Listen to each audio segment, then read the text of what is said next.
My name's Kelly Schweda. I'm the teacher of the all-girls 5th grade at Chappell Elementary School. Marie Silva and I started the all-girls, all-boys class in 2008, the fall of 2008. The prior year we had noticed that a lot of the kids they just weren't settling in 5th grade. 5th grade was kind of a year that they were trying to struggle to find who they were. The girls were getting really interested in the boys, and the boys were maybe taking more risks than we'd want them to take. And so it actually came from watching a basketball game one day. We were at the boys' basketball game one night and the girls the next, and we were noticing the differences in how they play, where the boys would spread out and teamwork more, and the girls would all cluster together and teamwork that way. And it was just a random comment, what would happen if we separated the boys and the girls? So that night, being who we are, Marie and I went home, and on the way out, I said, I'll do the research, and she said, I'll do the numbers. And we started to look at how the boys and girls learn differently. And actually in our IB unit on the learning styles we just did, one of the kids' inquiries was, why are we separated? How do boys and girls learn differently? So we did a Venn diagram, and we looked at, there's things that are true. All kids can learn. All kids learn more when they're engaged. They learn more when they're safe. Those things are true, boys and girls. But there's some things that are just even biologically different about boys and girls. The girls are really fascinated with the eye, and a boy's eye is set for motion. So they want to see their teacher moving around. And girls' eyes are much more in tune to color and texture, so they don't need as much of the movement from the teacher. Even little things like the boys' classroom should actually be a little bit colder than the girls' classroom, which I think husbands and wives have that battle at home over the thermostat. But also, the girls, they talk when they work together, but it's really talking about what they're doing. They like to have conversation. They're very social learners.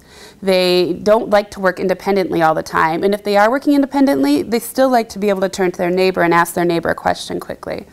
And I think that's really important, that they learn to collaborate and showing empathy and that type of thing. And the boys, they do group work, they do like group work, but they also really like their space. Marie finds that she needs to have a lot of different seating options. She has desks in her room, she has standing desks, she has tables, because the boys just all need their different ways of doing things.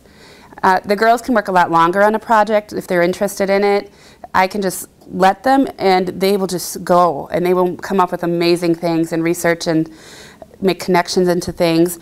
And the boys can do that, but they need to do it in smaller sections. We've seen over time that the girls' math scores have gone up. They're much more confident in math. They're much more willing to ask questions in math. And for the boys, their reading and writing has really gone up. We want to teach them that they can be successful in both settings, but we feel like in 5th grade, it's really an opportunity for us to build into them the confidence about who they are, especially I think for the girls when they're 5th grade is the year they're starting to really be body conscious and self-conscious about everything. This is the year that I can just really pour into them and help them build that confidence so that when they go to middle school, they know much more about who they are, how they learn, and what they need to learn. And I think Marie feels that with the boys also, because the boys learn a lot about, okay, I need to get up sometimes and walk around, or I need my personal space. And I think if we teach the kids that, and then teach them to advocate for those things, they're going to be more successful in the middle school, high school, and especially into college. I really think I'm fortunate to work at a school where I can both teach a gender class and also be a part of becoming an international baccalaureate school. I see the learning of our students just blossoming. I see kids taking control of their learning. I see them seeking out knowledge. I see them working together to come up with solutions. And so many things come from them.